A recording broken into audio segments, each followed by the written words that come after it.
দাদু দাদু খেজুরের রস খেজুরের রস টপ টপ করে পড়ছে। হ্যাঁ, ছোটবেলায় আমরা কি করতাম জানিস? এইরকম খেজুরের রস টপ টপ করে যখন পড়তো, পাখিদের মতো করে খেতাম। সিরিয়াসলি? খেয়ে দেখ। তাহলে ট্রাই করছি।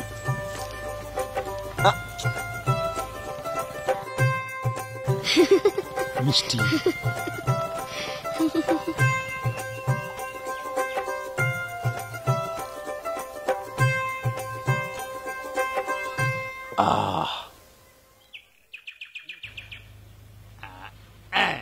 কেমন লাগে রে? খুব মিষ্টি।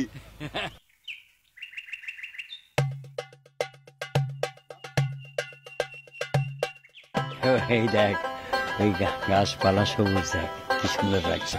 ক্ষেতটা দেখ। আচ্ছা দাদু, এটা কি তোমার গ্রাম না? মানে দেখো, এইখানে সেই গরুর গাড়ি নেই, বাঁশের সাঁকো নেই, খাল নেই, তিন কোনা পুকুর নেই। মানে তুমি কি আমাকে অন্য কোনো গ্রামে নিয়ে আসছো নাকি বলো তো? আরে তা কেন হবে? বাংলাদেশের গ্রাম দেখতে সবই একরকম।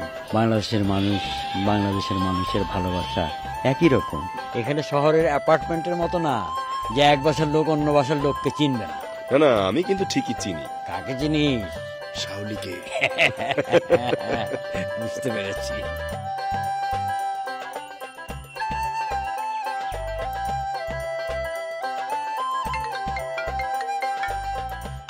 তারপর এই যে আমার সেই অ্যাপার্টমেন্টের চেনা মানুষটা ফোন দিয়েছে।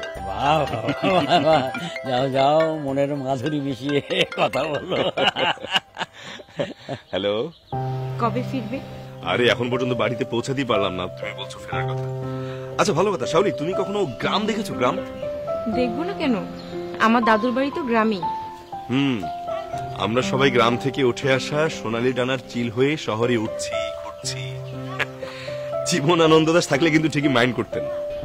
কেন মাইন্ড করতেন? কেন মাইন্ড করবে না? এই যে কিসের সঙ্গে কিসের মিল দিয়ে দিলাম। আর তুমি তো দেখি সেই সোনালী ডানার চিল হয়ে গেছো। ওই যে কবি জীবনানন্দ দাশ বলেছেন না, যে পৃথিবীর রাঙা রাজকন্যাদের মতো সেজে চলে গেছে রূপ নিয়ে দূরে সোনালী ডানার চিল।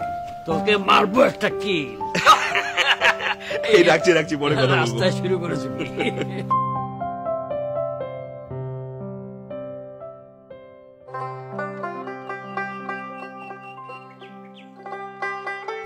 এই যে দেখ, খেজুর গাছ কাটছে। বাহ, দারুণ তো দাদু।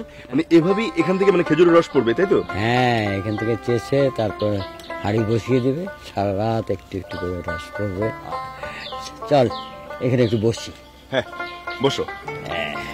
দেখ ভাই কেমন আছেন? জি ভালো আছি। দাদু, গ্রামে এসে কিন্তু দারুণ লাগছে, ভীষণ ভালো লাগছে। আর সবচেয়ে বেশি ভালো লাগছে যে গ্রামের অসাধারণ পরিবর্তন দেখে। হ্যাঁ, এই যে আমরা পাকা রাস্তা দিয়ে হাঁটছি, একসময় তো এসব কল্পনাই করা যেত না। সব কাঁচা ছিল, রাস্তাই ছিল না।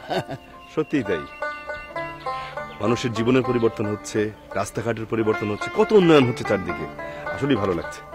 জীবন মানের পরিবর্তন, অভ্যাসের পরিবর্তন সবই হচ্ছে। ভাই রস কখন পাওয়া যাবে? কালকে সকালে পাইবেন। আচ্ছা ঠিক আছে। দাদু ভাই, তুমি তো একসময় এখানকার স্কুলের শিক্ষক ছিলে, তাই না? হ্যাঁ ছিলাম, এই গ্রামের স্কুলের শিক্ষক ছিলাম। এই গ্রাম থেকে কতজন মানুষ হয়েছে, কত অমানুষকে তাড়িয়ে দিয়েছে এখান থেকে জানিস?